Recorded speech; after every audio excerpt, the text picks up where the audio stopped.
Hola mis queridos amigos, nuevamente con ustedes, Doctor Tigre, el que ronca en esta negra noche neoliberal latinoamericana.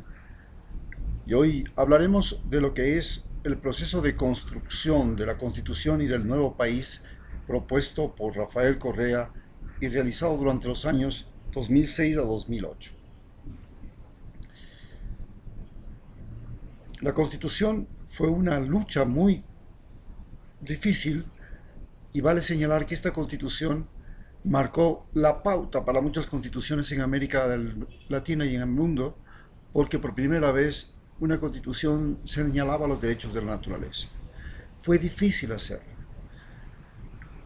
En aquel momento yo recogía firmas para participar como miembro de la Asamblea Constituyente, pero me resultó difícil reunir la suficiente cantidad y no pude hacerlo, no pude participar. Las firmas que recogía lo hacía por Esmeraldas y en las universidades de Esmeraldas. ¿En qué consistía la construcción de una nueva constitución? En este país existen numerosas constituciones. Y hacer una más no tenía aparentemente ningún sentido.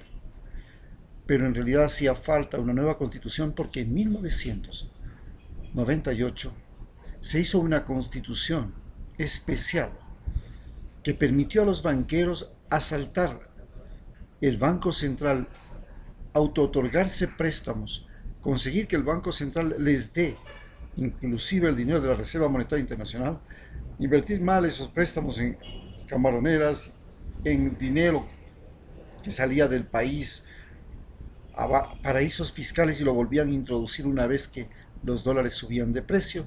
Este juego de especulación con el dólar llegó a generar la crisis bancaria de 1999 y con eso se acabó el Sucre.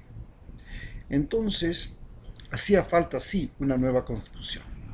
En esa nueva constitución había que enfrentar algunos problemas que no quedaron resueltos y que eran la pesadilla del país.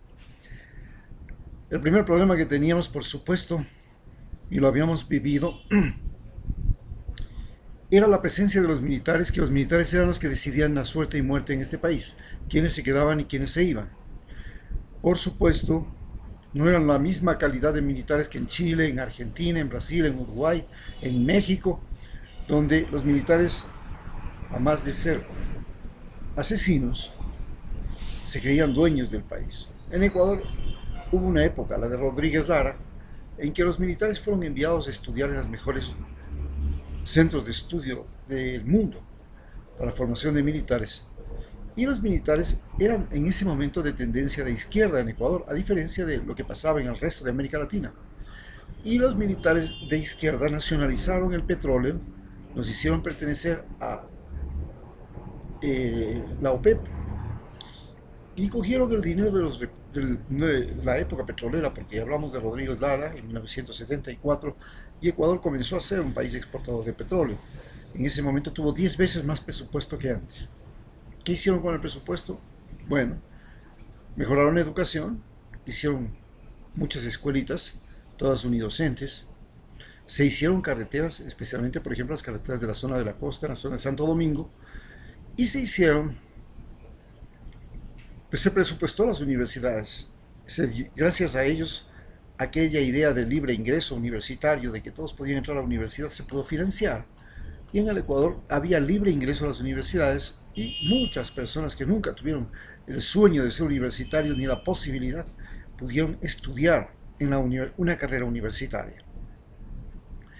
A partir de ese momento, los militares después de 1980 fueron actores importantes en algunos momentos. Por ejemplo, primero, ya en la época de Roldós, tuvimos una guerra con Perú que se llamaba la Guerra de Paquiza, Machiñaza y Mayaicu. Guerra inconclusa que se encendió con unos días, luego de unas pocas confrontaciones, con una paz en guerra. No hubo ningún acuerdo, no hubo nada.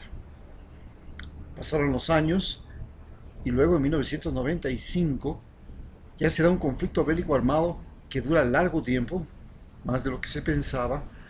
Entran ya el uso de armas de fuego más poderosas, aviación, etcétera, etcétera.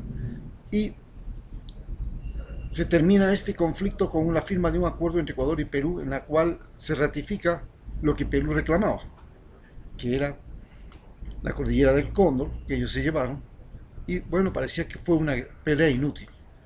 En ese momento los militares tienen un rol muy destacado y movilizan a todo el país a su favor.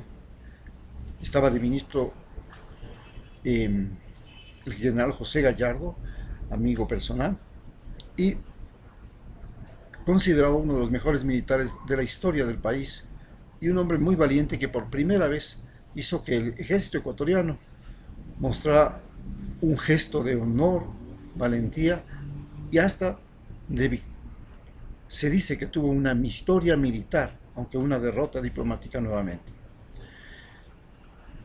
Después de eso, los militares dejaron de ser una cosa muy importante hasta que llega el momento de la crisis bancaria de 1999 y los militares jóvenes encabezados por el general Lucio Gutiérrez se toman el poder, apoyados por los indígenas que también pasan a formar parte de una junta de gobierno, y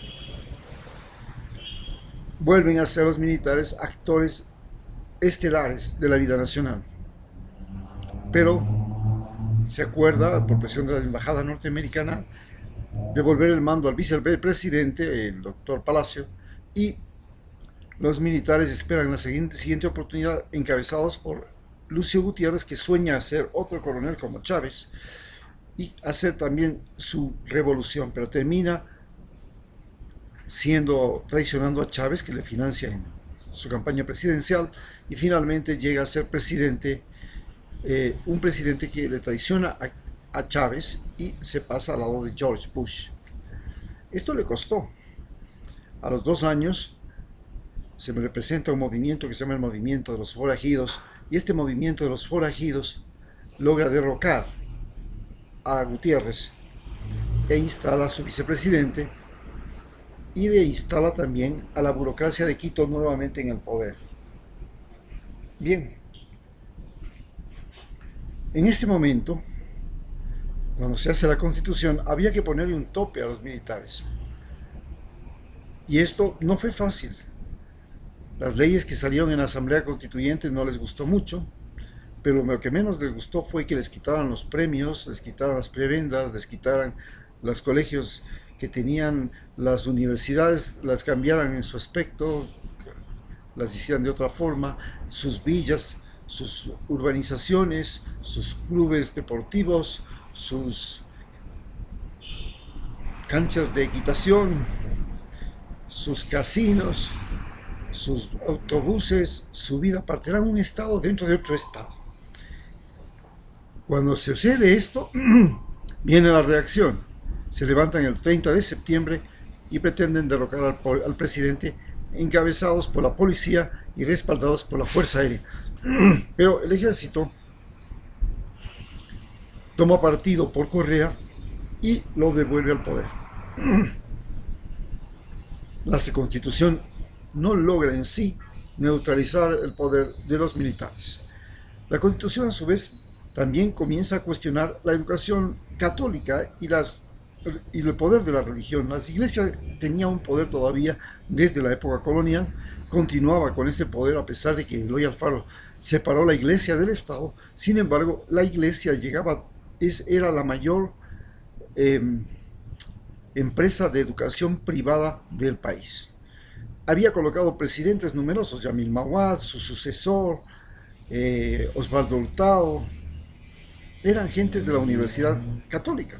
Entonces, habían conseguido ser parte del poder a pesar de todo.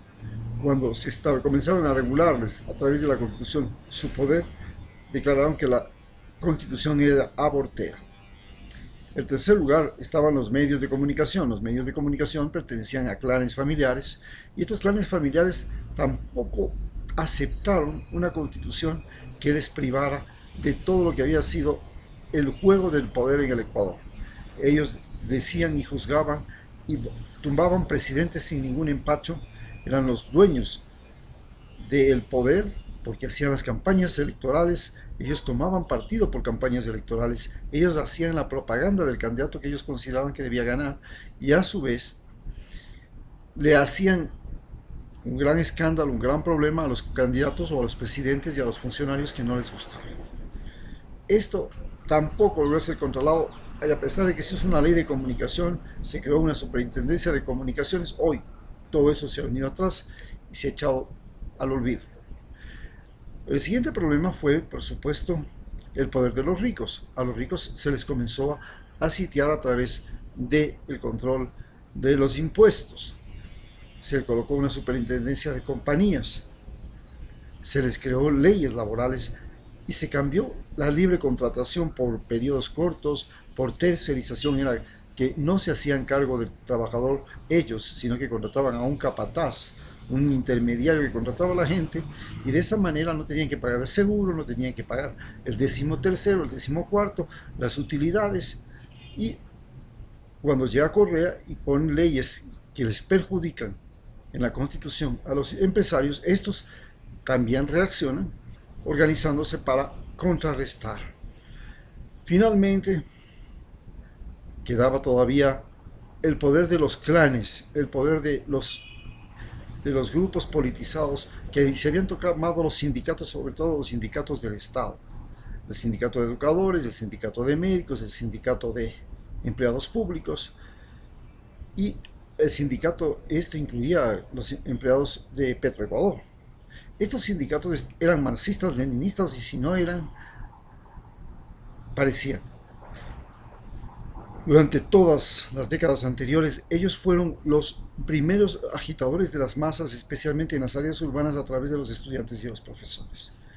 Por otro lado, los agitadores de masas en el nivel del campo eran las organizaciones campesinas que se fortalecieron en la época de Rodrigo Borja, y estos tenían la capacidad de paralizar las carreteras del país. La Constitución no logró neutralizarlos, a pesar de que hizo mucho. Les quitó este derecho de disponer de las pensiones de los profesores, se creó otras organizaciones de profesores, se combatió el poder de los ponchos dorados, que se llamaba en los de la cúspide del partido que se denomina Pachacútec, y de la CONAIE, y llegaron a una pugna con el gobierno. La Constitución cometió un grave error: crear un nuevo aparato que se llamaba el Consejo de Participación Ciudadana. Este Consejo de Control Social y Participación Ciudadana se suponía que era un consejo anticorrupción, pero terminó, ahora lo vemos, convirtiéndose en el que ponía jueces, cortes, superintendentes, es decir, llegó a tener tal poder que ahora estamos aterrados del poder que tiene, y es justamente este Consejo de Participación Ciudadana el que persigue a Rafael Correa y a todos los del gobierno anterior, y entonces la Constitución tuvo una gran falla en esa parte. Pero a más de todos estos problemas, Rafael Correa heredaba no solamente los problemas de una deuda externa, sino que también heredó los problemas de conflictos petroleros con las empresas petroleras, que ya vimos, eran derrames petroleros, ellos se llevaban la mayor parte de la riqueza del petróleo, es decir, nos dejaban a nosotros migajas, y había una cosa muy importante: una burocracia. La burocracia tenía 500 años de antigüedad, venía desde la época colonial. Esta burocracia había pasado de padres a hijos, de hijos a nietos, y se había creado ya una cultura de burocracia altamente corrupta. Esta burocracia robaba tiempo, robaba recursos, robaba dinero, robaba lo que podía, y crearon un país donde la burocracia se convirtió realmente en un poder terrible. Yo, como médico, me da el peor y mi mayor complicación siempre fueron las auxiliares de enfermería, porque ellas eran las dueñas del pueblo, las dueñas del dispensario, hacían lo que les daba la gana. Era una forma de corrupción ya consagrada. Y esto pasaba no solamente en el área de salud. Los profesores iban 3 días a clases, iban cuando les daba la gana, pedían cuotas, los policías, que eran parte del Estado, si salían los feriados antes a recoger dinero para tener con qué beber, con qué festejar, y los quitaban a todos los automovilistas que pasaban por la carretera. Los militares eran la base del contrabando y fueron los que cimentaron el sistema de narcotráfico. Ellos permitían entrada y salida de cocaína en los barcos, por las carreteras, etcétera, etcétera, y tenían un serio compromiso con el contrabando de alimentos, de combustibles, etcétera, etcétera. Y esa era la forma como ellos hacían doble salario, se llamaba. El salario que te pagaba el gobierno más lo que se podía hacer debajo. El que no hacía esto era tonto. Y así, esto fue lo que heredó el Rafael Correa y pretendió cambiar a través de la Constitución. Para eso creó un aparato burocrático muy grande y diferente, que se suponía iba a ser diferente, pero fracasó. ¿En qué fracasó? Que los puestos de decisión se los entregó a gente incapaz, a gente mediocre, a gente pícara, que estaba vinculada a su partido. Y eso fue el terrible fracaso. No hay un sistema mediante el cual la gente que tenía responsabilidades sobre otro personal, sobre dinero, sobre fondos, sobre recursos, y que tenía que tomar decisiones, tenía capacidad, no de alto plano, pero sí de plano medio, no dejaron de ser los mismos corruptos que llegaron desde la colonia y que sabían cómo meterse por arriba y por abajo, y son ahora los que son asambleístas y le traicionaron, los que son ahora el vicepresidente que pasó a ser presidente y que también lo traicionó. Es decir, eran los mismos que habían llegado desde la colonia y habían cambiado de nombre, de apellido, de cara, pero eran la misma cultura de picardía, tanto de la sierra mediante el robo sutil, como de la costa mediante el globo rosero, como el caso de Abdalá, que inclusive llegó a poner un impuesto que se llamaba el IPRE. Toda obra que se hacía en el gobierno de Abdalá tenía que pagar el 10%. Lo mismo hizo León Febres Cordero. Entonces este era el país que heredó Rafael Correa y que pretendió cambiar. Hoy pasaron 10 años y hemos visto cómo se convirtió en botín político los cargos públicos, se convirtió en botín político la obra pública, se convirtió en botín político los recursos naturales del país, se convirtió en botín político las leyes laborales, se convirtió en botín político el perdón de los impuestos y el sistema de financiamiento, el pago de impuestos. Entonces ustedes ya saben, eso es lo que se pretendió cambiar con la Constitución, se luchó, se hizo una nueva Constitución, pero resulta que no fue suficiente, por lo cual estamos obligados nuevamente a una Asamblea Constituyente y a crear una nueva Constitución. Muchas gracias.